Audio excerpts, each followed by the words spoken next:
그때 사도행전 20장에서 그럽니다. 바울이 밀레도에서 에베소 장로들을 청하죠.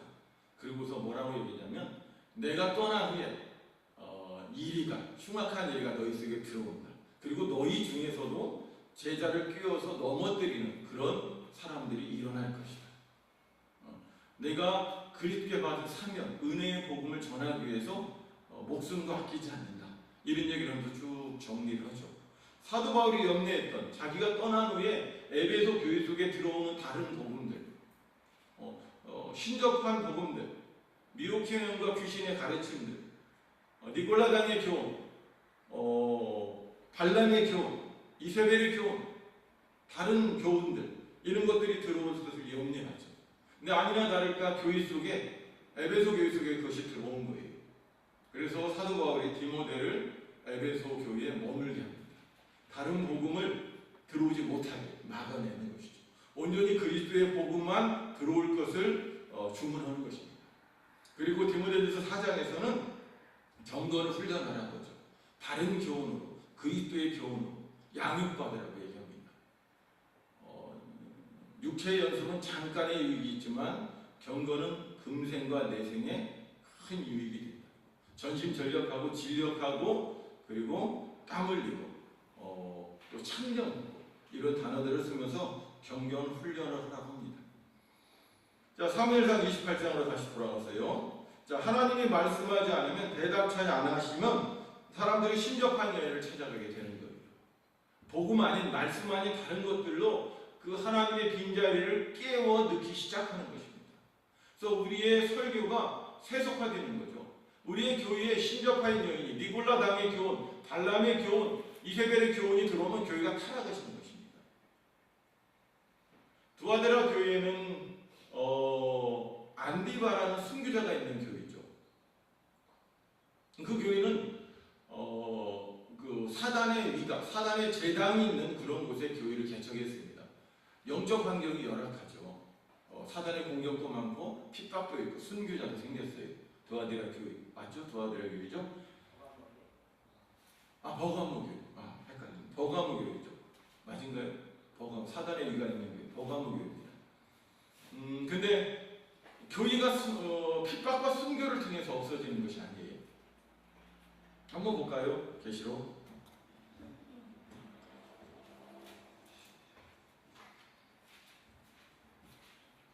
계시록 2장 12절. 버가모 교회입니다. 좌우에 날성검을 가진 이가 가라사대. 날성검이 여러 가지로 있겠지만 성령의 검, 말씀 이렇게도 해석될 수 있겠죠. 홍과 연과 관절과 골수를 찔러 쪼갠다. 하나님의 말씀은 히브리서 4장 12절인가요? 그 말씀처럼. 그리고 시므온을 통해서 그 축복을 받죠. 예수님이 아기 예수님이 정결 예식을 보러 예루살렘에 올라가서 그때 시므온이 그런 얘기를 합니다. 이 사람은 칼로 마음을 찔러서 드러내는 거예요. 예수 그리스도를 얘기하면서 그러면서 많은 사람의 표적과 비방을 세우기 위해서 당하기 위해서 세움을 받았다. 예수 그리스도 입에서 나오는 낯선 검이라고 이야기하죠. 아마 말씀이겠죠. 그것이 우리의 홍과 연과 관절과 골수를 찔러 쪼개는 13절입니다. 사단의 위가 있는 곳이죠. 버가모 교회가 자리를 잡은 곳은. 근데 거기에서 안디바가 순교를 당합니다. 교회는 무너지지 않아요. 순교를 통해서 무너지는 것이 교회가 아니죠. 교회는 뭘 통해서 무너지죠? 발람의 교훈이 들어올 때. 14절. 그러나 내가 두어 가지 책망할 것이 있나니 거기 내게 발람의 교훈을 지키는 자들이 있도다. 발람의 교훈의 동거래였어요.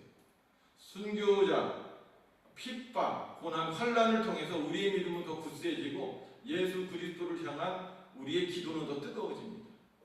반대로 발람의 교훈이 그리고 15절에 니골라당의 교훈이 들어올 때 교회는 흔들리는 거예요. 한국교회에 핍박이 있으면 한국교회는 더 정결해지고 순결해지고 거룩하고 기도하고 더 주님을 바라보게 될 겁니다. 반대로 한국교회에 다른 교훈이 들어올 때 발람의 교훈, 니콜라당의 교훈, 두아디라 교훈은 이세벨의 교훈이죠. 행음과 우상의 쟁점. 이런 교훈이 들어올 때 교회는 무너지게 되는 것입니다. 사울에게 하나님이 말씀하시지 않으죠. 꿈으로도 선지자로도 우림으로도. 그때 그가 찾아가는 것이 뭡니까? 신접한 여인이 있죠. 우리에게 하나님의 말씀이 사라질 때 한국교회는 신접한 여인을 찾아가게 돼 있습니다. 그래서 그 하나님이 없는 공간을 세상으로 세상의 어떤 지식과 세상의 이야기거리들로 다 채우게 되는 것이죠. 이것이 한국교회가 무너져가는 가장 중요한 비극입니다. 자, 사무엘상 28장을 다시 갑니다. 사무엘의 시대는 하나님이 말씀하지 않는 시대입니다. 어떤 걸로도 말씀하시지 않죠. 근데 다윗의 시대는 하나님이 말씀하시는 시대입니다. 28장 8절 보면 사울이 다른 옷을 입어 변장하고 두 사람과 함께 갈새 그들이 밤에 그 연에게 이르러는 사울이 가로되 청하노니 나를 위하여 신접한 술법으로, 거기 동그라미였어요. 신접한 술법. 하나님의 말씀이 사라진 곳에 신접한 술법이 대체되는 것입니다. 그래서 여기에 숫자를 모으는 방법이 있다? 그러면 다 쫓아가는 것입니다. 여기에 전도를 잘하는 방법이 있다. 그런 방법들을 배우고 다 가는 것이죠. 여기에 하나님을 만나는 방법이 있다. 그러면 그곳은 사람들이 안 가죠. 디모데 전서 4장 한번 가봅니다.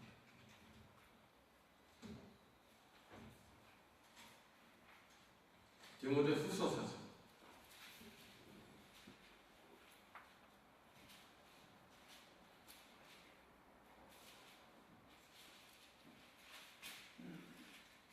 사장 3절입니다. 같이 한 목소리로 크게 읽습니다. 시작. 때가 이르리니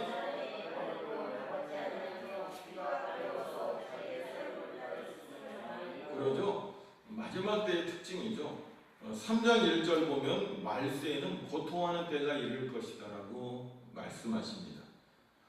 사람들은 2절에 자기사랑, 돈사랑, 4절에 쾌락사랑. 마태복음 24장에 보면 말세의 징조들이 쭉 나타납니다. 전쟁, 기근, 온역, 천지지변 여러 가지 것들이 말세의 징조들이 더 심화되고 강화되죠. 근데 마태복음 24장 12절에서는 뭐라고 얘기합니까? 사랑이 식어진다라고 얘기하죠. 여러 징조 중에 가장 큰 문제는 사랑이 식어지는 문제입니다. 근데 그 사랑이 식어졌다는 것은 하나님을 향한 사랑, 이웃을 향한 사랑이 그 방향이 유턴됐다는 거예요. 방향이 자기를 향하고 있고 물질을 향하고 있고 하나님을 향한 사랑이, 하나님을 사랑해야 되는 사람들이 세상을 향하고 있고 쾌락을 향하고 있고 사랑의 방향이 바뀌는 것입니다. 하나님을 사랑할 사람들이 쾌락을 더 사랑하는 것이죠. 이웃을 사랑해야 되는데 오히려 물질을 더 사랑하는 것입니다. 하나님을 사랑해야 되는 사람들이 다른 것들을 사랑할 때 이것이 사랑이 식었다라고 얘기하는 것이죠. 하나님을 향한 사랑이 식은 것이죠. 말세의 이 고통, 감기에 걸리면 감기의 증상이 찾아오죠. 열나고 콧물 나고 또 춥기도 하고 기침도 하고 머리 아프고 몸이 떨리고 춥고 이런 것들이 오죠. 그것처럼 말세에도 이런 증세가 있습니다. 2절부터 보면 디모데후서 3장 2절 사람들은 자기 사랑, 돈 사랑하며 자긍하며 교만하며 회방하며 부모를 거역하며 감사하지 아니하며 거룩하지 아니하고 3절 한번 읽습니다. 시작. 무정하며 원통함을 풀지 아니하며 그러죠. 서로 사랑으로 화해를 하지 않아요. 사나워지고 절제도 못하고 참지도 못하고 4절 또 있습니다. 시작. 배반하며 팔며 조급하며 자부하며 쾌락 사랑하기를 하나님 사랑하는가 더하며. 그래서 말세의 고통의 특징은 자기 사랑, 돈 사랑, 쾌락 사랑이에요. 이것이 고통이라고 얘기합니다. 근데 이것이 고통인 줄 모르죠. 개구리를 이렇게 점점 배우다 보면 나중에는 그 뜨거운 일을 모른다고 하는 것이랑 똑같은 거죠. 이 시대가 점점 악하다 보니까 자기 사람, 돈 사람, 쾌락사람 이것이 당연한 줄 아는 것이죠. 그냥 감기가 항상 몸이 항상 아픈 사람들은 뭐 아픈 것이 당연하지. 근데 그 아픔을 한번 딱 떨쳐보면 내가 그렇게 아팠었다 이것을 깨닫게 되는 것이죠. 그래서 사랑의 방향이 하나님과 이웃에게서 자기에게로 바뀌는 것입니다. 이것을 말세에 사랑이 식어지는 가장 중요한 특징이라는 것이죠. 5절입니다.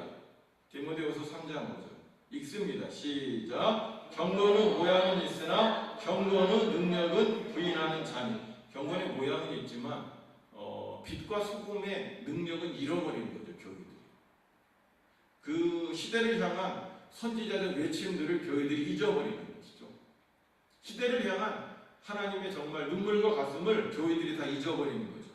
이 같은 자들에서 네가 돌아서 이